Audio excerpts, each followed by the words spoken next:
It's the SDG Podcast. Before we get started, you can check us out on the web at solutiondesign.com/podcast or find us on all the social medias, LinkedIn, Twitter, Facebook, and Instagram at Solution Design. So welcome, everybody. We got some awesome voices on the podcast today. And Peter Lawrence is here. Say hi, Peter. I am. Hi there. Give him a hard time. And we got Brian Ganas joining us. And also the wonderful Alison Lorenzo was able to make time with very short notice. So thank you for being here, Alison. Of course, I'm Kyle Bacher. And today we're going to talk about entering the void, entering into the darkness, the dark night of winter. The Minnesota winters, this time of the year between now and spring, the holiday's over. Everybody gets back to the day-to-day and cold, snow, overcast, sometimes months without seeing the sun. It can really affect people. It has reminded me though of a episode of Star Trek Voyager. It's called Night. It was the first episode of the 5th season. I'm reading this because I'm not that great of a genius, but they entered into an area of space that had no stars, no light, no nothing, that they had to travel through for 2 years and kind of went nuts on the way. So this reminded me of that. Wait, 2 years? 2 years. So Yeah, luckily our winters don't last that long. Yeah. Not yet. So what do you personally do this time of year as we go into February and March before these things finally start turning around, spring break happens? You know, what has your experience been like? Wait, you get spring break? I just speak for what other people do. Normal people. I don't. He observes spring break regardless. That's what I was wondering. Yeah. I'm like, wait a minute. Yeah. I need spring break. It's an important holiday. Yes, yeah. Allison, what are your winters like? Oh, well, I've never been a very outdoorsy person, like under the best conditions, much less in snowy, cold, gray. So I'm sure a lot of people would say, go out there and get outside. And I'd ignore those people. And I try to embrace the cozy aspects. Like, I'll try to work from a coffee shop maybe and soak in those vibes. Or maybe I'll throw an extra snuggly throw a blanket over myself if I'm working from home. Maybe I'll make myself some hot chocolate. Maybe I'll throw one of those goofy fireplace videos on there with the crackling sounds and stuff, just to try to maximize any positive connotations of winter as much as I can. That's awesome. Maximizing the snuggly, cozy, sit by the fire, get one of those snuggies, the blankets with sleeves. I'm so tempted to get one. I'm sure my husband would make fun of me the entire year, but he can make fun all he wants. They are comfortable and they are warm. So that's all I need to hear. Yep. Yeah. Brian, you're a fairly positive guy on the surface. I haven't dug that deep into your psyche. Yeah, it's all just black goo underneath the nice looking exterior. I'm kind of the same way. I'm really not a huge outdoorsy person. There are things I love doing that require the outdoors, but winter can actually be kind of a nice respite for me sometimes. My wife is a very outdoorsy, active person, and sometimes it drives me crazy. So winter is kind of an excuse for me to not have to go do all that stuff. With that said, that all got kind of thrown out the window when we had a kid, because now he goes stir crazy and drives us nuts. So winter can get tough. My plan in the past is, embrace the cozy, similar to what Alison said. And for me, that's books, video games. I really try to stock up on good video games to get me through the season. And then I tend to buy new speakers during this time of year, because all of a sudden I rediscover that I want to just be in my basement blasting music at myself. So I'm hoping my wife is not listening to this, because I'm in trouble otherwise. Because you're going to get new speakers regardless? Yes. Yeah, she just these things she doesn't need to know, Do you get one that has where you can filter out Hans Zimmer in case it comes up on Spotify? Oh, that's actually baked into the all the stereo equipment in general. So yeah, there's really cool filters you can buy. It's amazing stuff. I fake it until I make it.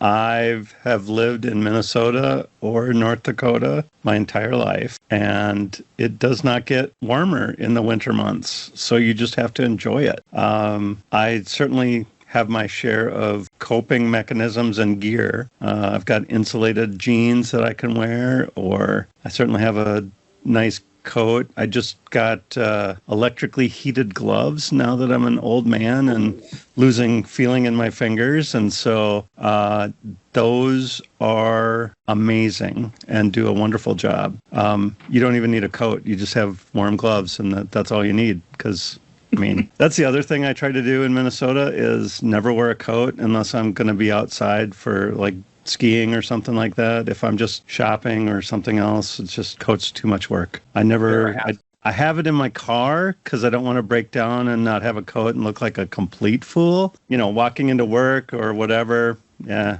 coat's overrated. Car will get warm eventually. And electric gloves. You know, You make a good point. I haven't thought about that, Peter, but I'm kind of the same way. Like, I jumped into the car the other day to head into the office, and I didn't bring a coat with me, and it was a little cold, but I had good gloves on for holding the steering wheel and blah, blah, blah. But yeah, once I had the gloves on, I was kind of like, you know what? This is fine. Like, I'm good. Exactly. Yeah. Jackets are overrated. Heat, warmth, bring on the hypothermia. I'm ready. I do like that your logic, though, is not to have a coat if your car breaks down so that you can remain warm. It's so that you don't look like a complete fool. Well, exactly. I mean, so that when EMS rolls up, you can at least say, see? I got a coat. That's here.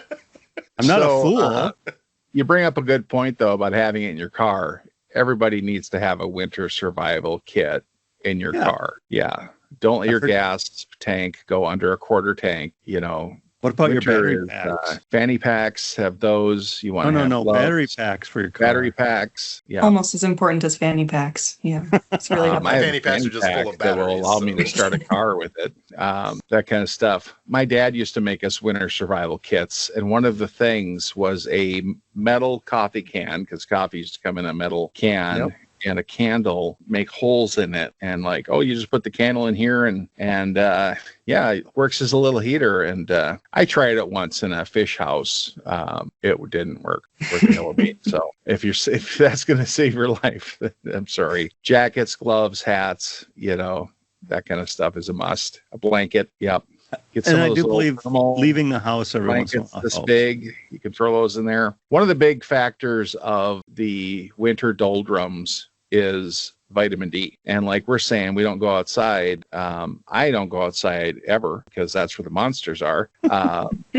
So I've got grow lights. There are no plants underneath them, just me right now. But they're cheap. They're not. They make specific like daylight simulation lights, therapeutic lights, and it's to get sunlight, which gives you vitamin D and other stuff. But they also have just grow lights that do that. And these are 2 LED ones, actually 2 double LED ones. They have these wands. I've got this sunlight shining down on me. And I also take vitamin D supplements to try to, stay happy. But it does drag on me. I do have ups and downs during the wintertime, and it can really make work difficult, sap your energy.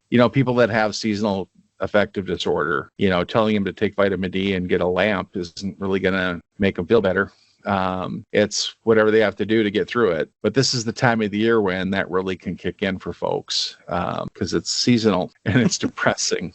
How does, it can affect your work, but as a part of a project team, or a department, a working team, do you do anything to account for that or understand that that's this time of the year? And what are some things that you do differently this time of year because of we're going into the long, dark night of winter? I know one of the things that I've run into is I tend to find that a lot of work gets kind of shuffled off from December because we all know with the holidays, it's just not as productive. And so things get put on hold, whether we know it or not.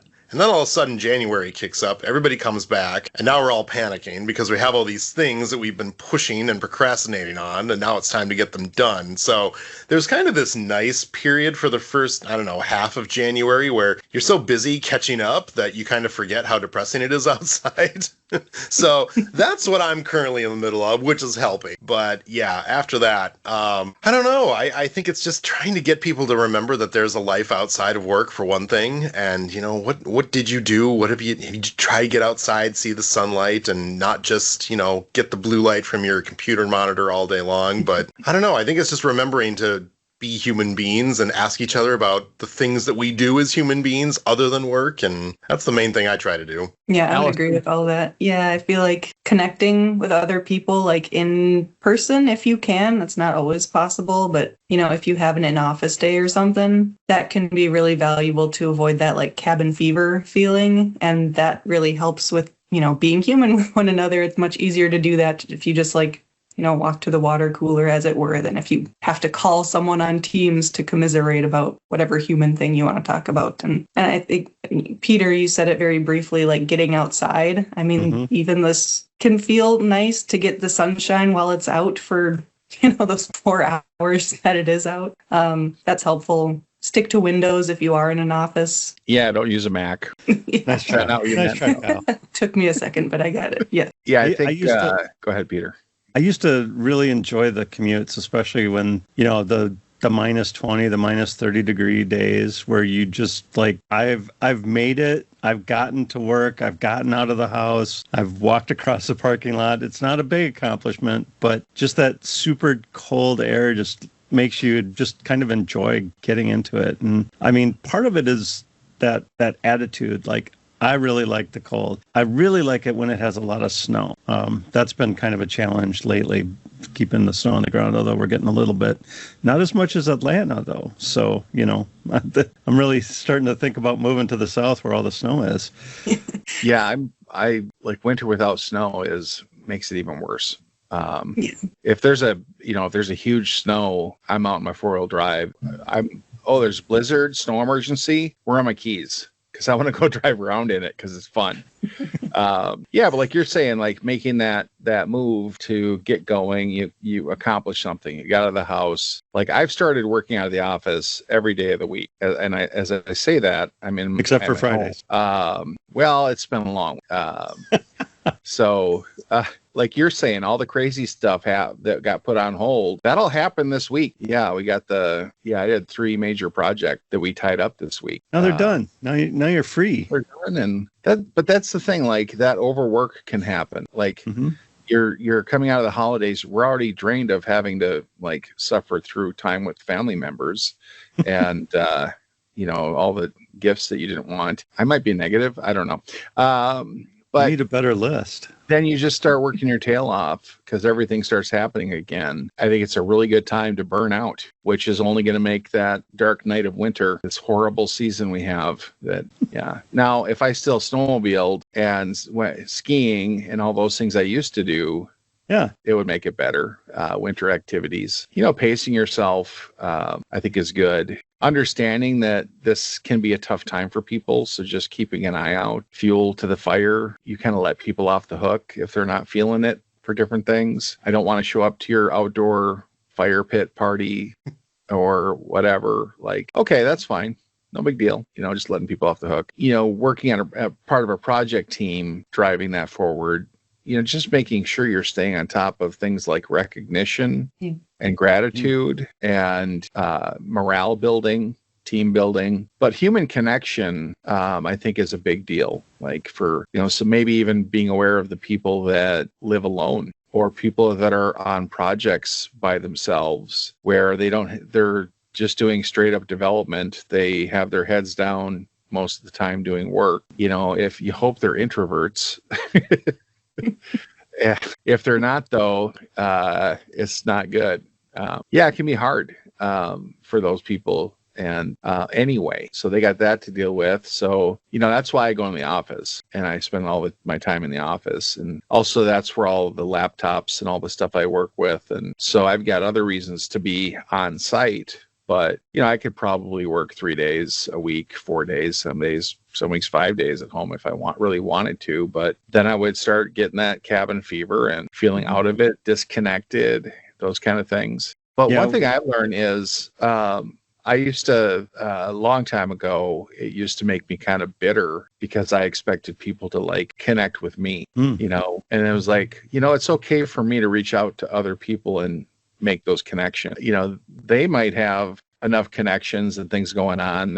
Other people are fine and all of that. Like they don't know I'm sitting here on my island and going through this stuff. So when I started to like take the initiative to schedule be the organizer for stuff, set up a happy hour or a working session with people, I love to see the things that some of our project teams are doing. In-office day, they're not waiting for an invite to have an in-office day. They'll just coordinate with each other and say, hey, let's go meet in Boardwalk and just work together all day.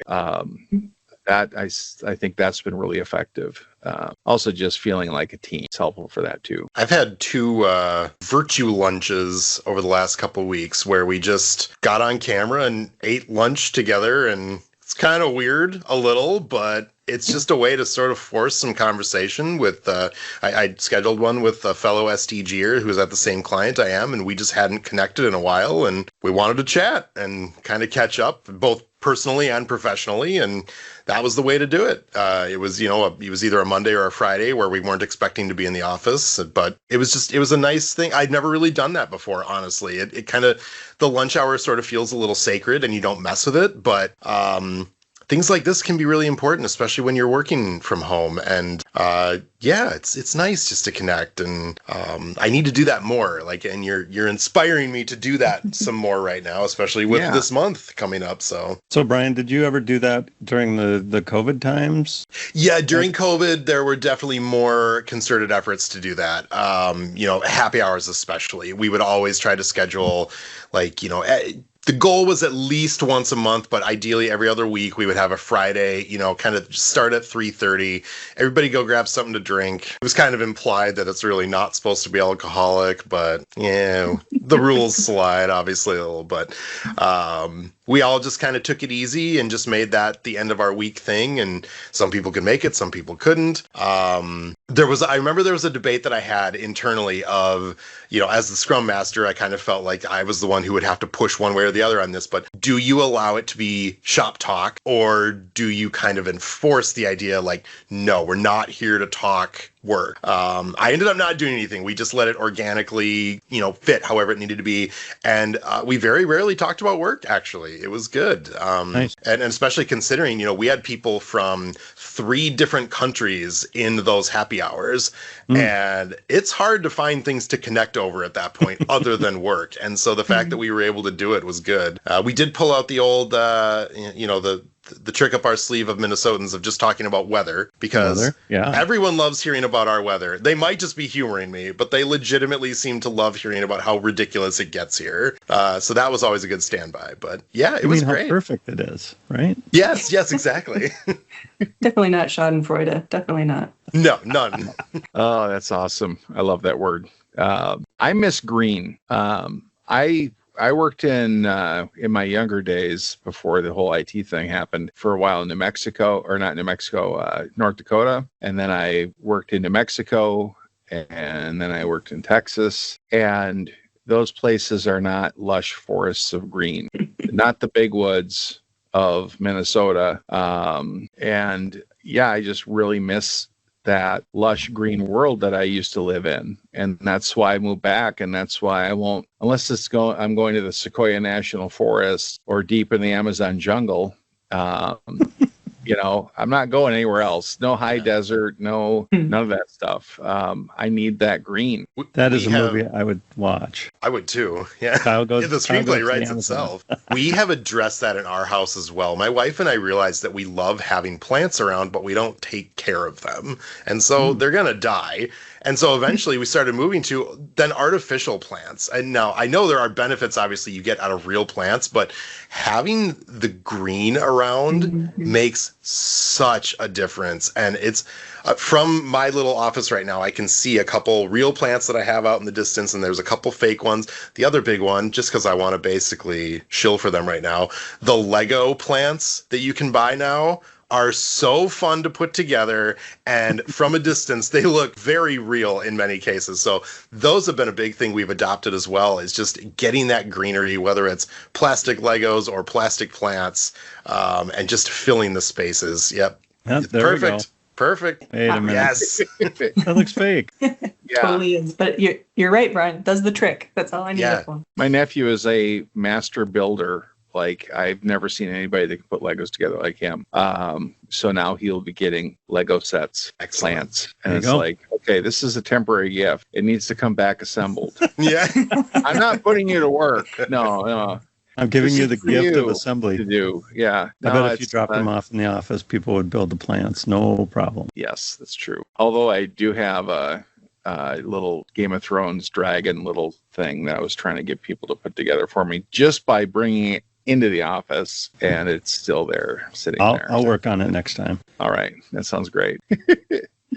So, looking at the next 2 or 3 months, are you going to put any of this into use? Do you see opportunities? Are you seeing any? I mean, it's a little early yet. I mean, we're kind of just in that transition. What does this make you think about in terms of like the future this year? I will say one thing that you guys have made me aware to sort of listen with a more critical filter to how the teams are talking about things, rather than, because I tend to work on a team right now that's no cameras on right now for whatever reason. That's just what they've chosen. And you can't make people be on camera unless you're the CEO, and then it just doesn't work. They tend to be crabby about it. But you can hear it in people's voices too, right? You can hear that they're not necessarily, hey, let's go build us some stuff. Let's do some software. This will be fun. To kind of keep that in mind just when talking in team settings, right? Because that's really kind of all I've got right now is working with my teams, and they're all remote. So pay attention. I would almost require cameras to be on. I think it's that important, but we can't dictate. All you can do is behave by example. Yeah, that's right. When COVID first started, I was very much like cameras on, off, it doesn't really matter that much. And I became a firm believer that cameras really do need to be on. You can try to force it, you can try to really push, but someone who doesn't want to is simply not good. Right. And I did realize it's not a fight worth fighting most of the time, but no, I really try to encourage it. And I don't know, Peter, I know we're kind of getting off topic a little bit, but one of the things I did try that you might consider is generally, leave it up to everybody to just kind of do their own thing, but insist on maybe one particular meeting where people need to have their cameras on. For me, that was I tried to do it with the retros. Some Everybody's mixed success camera on there, for retros. Yeah, good. And I think that makes a big difference. It does make a big difference. It really does. Like you were saying, like you can see empathy over a camera that you might not have the words for. Yep. I think you could kind of trick people into turn their cameras on, like a special hat day. Okay, put on a funny hat day. Okay, let's see your hat. Because then it's like, well, no, just take my word for it. My hat is hilarious, and I win. No, we're gonna see it. You're gonna have to turn that camera. We tried something. We tried something like that at my current client when I first started, and the teams were forming up. We were gonna try, rather than doing icebreakers, what we said was, okay, come to Monday for the Monday stand-up, and everybody put a custom background on, and the theme is the letter G. That's it. That's all we gave for instruction. And some of the stuff that people came with was so stupid. It was so funny. Like one guy just put the letter G on an image behind him. Some people went with green. I cheated. I can't remember, but I basically lied about how G was related because I just used it as an excuse to put up my favorite background. It was really fun. It was a very cool thing. Things like that can be a lot of fun to try and get those cameras on. I like that approach of going with like the background. Then people don't have to find a silly hat. People might not have them in their house, although I do, for the record, if we ever want to do a silly hat podcast day. But no, that could be fun. And the Google image search world is your oyster at that point. That could be cool. I don't like the weird, like they've gotten better, but the weirdness of doing a blurred background, stuff like that, which is at the detriment of everybody watching me that has to look at, my mess. Yeah, there's no way to turn it on for you, unfortunately. We've tried. I figured, it's like Oscar Madison, but Felix Unger never actually moved in. If you know about The Odd Couple, who they were. I just realized as I was saying that this might be a generational thing where I'm making a reference. So The Odd Couple was about two roommates. One was extremely messy. The other one was extremely clean, and all the antics that ensued because of that. And it's Oscar Madison was the clutter bug, and Felix Unger was the clean guy. And it was a good show. I really liked it. It made me feel like there's other people in the world like me. I'm not alone. I'm not the only one that detests labor, physical labor, cleaning, those kind of activities. Yes. So I will tell you that leads to something on my mind about these, winter void days when you're kind of cooped up in your house. If you are working remotely, like I usually am, is your environment can help or hinder that with that cabin fever real quick. Yeah. Especially I've got 2 1-year-olds at home, and so the house is a mess. It's a tornado. They leave for daycare, and there's just the apocalypse at the table where they have like pumpkin puree on every surface imaginable, including all of my clothes, of course. And it's just, if you are like me, that can drive you crazy real fast. And I've never been great at cleaning myself. So what I've had to do is get creative. And for one thing, I'm willing to shell out money to get help with cleaning. That's never been a thing before, but that was like my new thing this year, is like, I'm recognizing that has a huge mental impact on myself. And I am by no means like rich or fancy, but that's just, I need help in this area. It's not happening otherwise. And then another thing is, trying to find mental ways of tricking myself into enjoying cleaning a little bit more. So one weird trick for me is that I have very positive memories of when I was a kid and my mom would do spring cleaning, and she'd have these 2 CDs that she would always put on, and she did spring cleaning. It was Sade and the Eagles. Those 2 for some reason. Sure. So I found those albums on Spotify and I played them, and it gets me like cool. In this like at least happy mood for cleaning for the duration of those albums, and then I can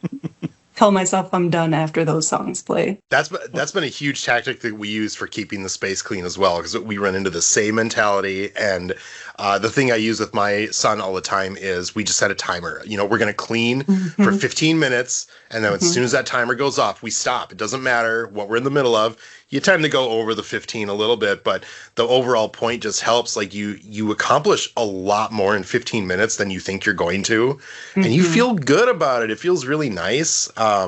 Yeah. I wanted to touch, Alison, on too, like hiring someone to get involved in housekeeping a little bit. For anyone who feels the same way, it's more affordable than you typically than you think it's going to be. It's not cheap, but it's not as expensive as I think people think it is. We ran into that same thing, and we have not pulled the trigger on it, but it's something we have talked about many times, and you're kind of inspiring me to reopen that conversation. It's worth giving it a shot and just seeing how you feel afterwards. Like, was that money worth it? And for me, it was like, hands down. That's great. Yeah, I'm willing to draw back on other things to be able to afford that for sure. Having worked in the restaurant business for many, many years, it's you got to do side work. Before you get to go home, you got to do some chores. And when you start the day, you got to do some chores to get ready and stuff. And I always try to do things as quickly as possible. I go in this hyper cleaning, like how fast can I scrub this table? I just be like a madman. So that's what I do. If I have to clean something or get ready for a trip, I go into like full action mode and I'll play music, like theme music, like Rocky, Eye of the Tiger. I'm really going to tackle it. And someday I'm actually going to do that thing that I say I'm going to do. Yep. Yeah. Tomorrow.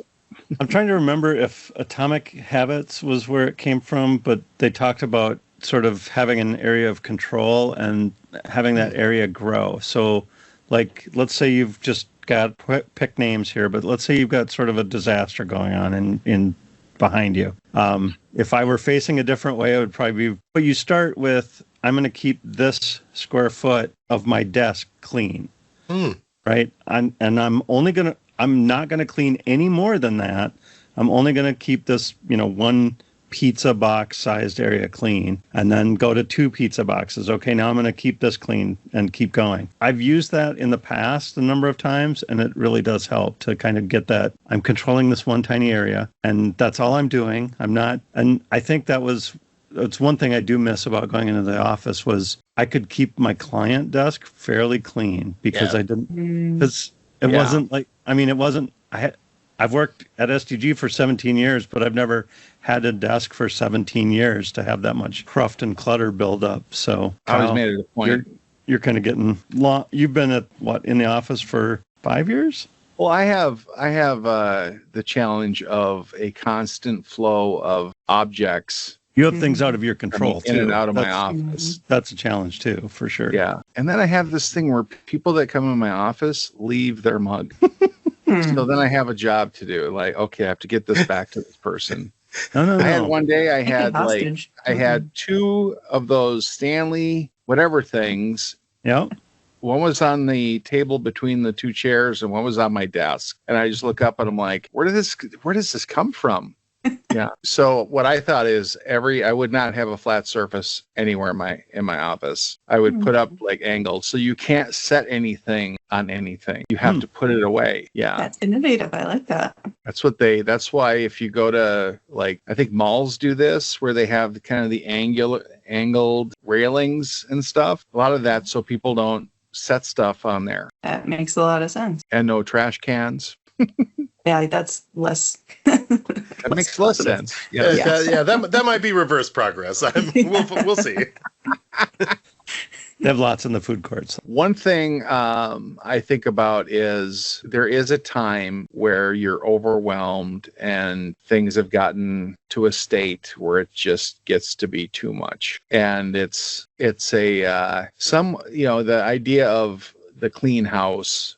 And, if your house isn't clean, you don't want people to come over. You're embarrassed. You don't want to hire a cleaning person because you're like my mom used to clean before the cleaning lady would come. Eileen would show up and why did you do all this? Why did you clean? I would have done this. But it's that same thing of it's too much and I'm afraid to ask for help. And so you're in that situation. I'll call my dad, my stepmom, and I won't even ask them to clean. I'll have them over to have a sandwich. Yeah. and hey, let's just get together and stuff. And they'll come over and just start cleaning. And I'm like, I don't know what's happening, but this is awesome. No, it's it's okay to ask for help. No, I think none of us are perfect. It's also a season when there's just like take big actions right now. It's kind of a cliche. It's also coming from a place of privilege, but now is the time of year where you take that, vacation and you get out of your house, out of your space and do something different. For us, that has become kind of this annual trip that we pseudo hold to. We go down to, Mexico. And I remember the first time we ever tried this, we worked with a travel agent and he was asking what our things, what are our requirements? I just said warm, beach, kid-friendly, go figure it out for us. And also here's budget, I guess. And I was really not much of a traveler. I'm still really not, honestly. My wife kind of has to force it. She has to push to get me to get on board. I always get anxious about spending that kind of money on it. But coming back after something like that, it is so recharging. And I don't know, it kind of gives you that push to get through some of these months because it's hard. And, especially your house is messy, things like that. You're coming back to some of that, but I don't know, just getting out of it for a little bit is so helpful. So if that's something that people don't take advantage of, try. It's really a big deal. That's awesome. Even like in the lead up to it, right? Like even when you're not on vacation yet, but you have something to look forward to. That's huge. Yeah. Ours is coming up in mid-March, and I mean it's 60-ish days away at this point, but it's still something we kind of get to pseudo count down to. We get to think about it. It makes a huge deal or difference. Yeah, buddy. We would look on the map and okay, where's the nearest golf course that's open right now? Yeah. Yep. And a lot of times it's like a 10-hour drive. Like it's not that far. Yeah. Where you can find one. At least it's the way the weather is now, it's a little bit less, of a guarantee that it's going to be 10 hours away. But, you don't have to go far and you don't have to go long and you don't have to spend a ton of money just to get to warm, green, a place like that to spend a few days and breathe in the northern part, the Emerald Coast of Florida. You can go to Florida without having a 30-hour drive. Is nice. That's on my radar of one of the places I'm going to go. Is it warm or is it golfing? That's going to be like beach. Yep. Well, I feel better now talking about, like, I'm motivated now to do some of these things. I know I'm going to make a special effort, I think, to try and get some of those, the virtual lunches going again and just check in with people a little more frequently, because it's a good call out. I tend to wear my emotions on my sleeve, and so people generally know where I'm at, but other people are much more, close to the chest on that kind of stuff. So it's good to reach out and just ask the questions. And I think so. Like, I'm one of those people who is definitely introverted, so I often don't think that I need or want to connect with people, but I almost always feel way better after I do. Yeah. And if people suggest it, I'm like, oh yeah, actually that sounds really fun. Can we please? So those who are extroverts and sociable and good at that sort of stuff, we appreciate people like you, Brian, reaching out and thinking of it for us. It's a public service. The extroverts must perform. We understand. That's right. Stepping outside your comfort zone on some of that stuff, like, well, we haven't talked forever, and I was doing all the calling and planning and stuff, and then, or we just drifted apart, or my house is too embarrassing to clean, or I don't like to do these things. A lot of things you just have to step outside your comfort zone. You have to, the conventional like rules of society kind of drive some of these things, like break them, Yeah. And 9 times out of 10, people appreciate it. They want to be broken out of those ruts just as much as we want to break out of them. And you just need that person who pushes it and takes that chance, which I sometimes struggle with. We talk about like happy hours and things like that. I have often struggled because I tend to take it very personally when I get rejections on those things. And so I stopped trying to plan them for a long time. But there's so many people who really are appreciative and want someone to be that voice. I sometimes just need to kick myself and try to be that voice, because I know I'm able to do it. I just need to do it. It's hard. I'm going to do it today. I am going to do it today. I'm going to try and schedule something. We'll see what happens. Yeah. Nice. Love it. We're going to hear back from everybody and see if we've accomplished our baby steps towards getting rid of the January doldrums. Yeah. Yeah. Which get only worse in February. So I'm going to clean my living room and get out my guitar. That's what I'm going to do. Awesome. I'm going to get Allison's cleaning person's information, and I'm going to try and schedule some happy hours. I'm going to control some space. I'm going to get some hot chocolate. Yeah. Hot Maybe chocolate. head into the office a couple more times. Yeah, hot apple cider. That sounds real good. Just a note on the hot chocolate. They sell the mini marshmallows by themselves. I've found, like the little ones you get in the packet. The ones that come in the packet, they sell those separately, and you can add as many as you want. And my kids found those, and they enjoyed them very much. To put it mildly, I'm sure. A lot of marshmallows. Yeah. When I make hot chocolate, I'll use every marshmallow I can pack in that thing, and it's just a cup of hot goo, but it's awesome. That would be a fun a way to bond in office, is if I were to bring in like a big thing of hot chocolate and the mini marshmallows and maybe some candy canes and stuff. Yes, please. We could have hot beverage day. Yeah. Yeah. Cinnamon sticks and some smart eggnog. Well, that way I wouldn't have to actual invites, because I'm too introverted for that, but I could summon people just from the smell of the hot chocolates. There you go. Well, we're getting down to the end, getting down to the wire. Any last minute thoughts, parting thoughts, recommendations, ideas? All I got's hot chocolate. All that's in my thoughts right now. Hot chocolate. Yeah. My birthday is in the middle of February, so if anybody's seeking an opportunity to, elevate it and make it a better month, feel free to buy me something. That'll be fun. Yeah. Well, thanks for everybody for joining us short notice, and I think we can shut her down and say goodbye, everybody. Bye, everybody. Bye, everybody. Goodbye. My favorite.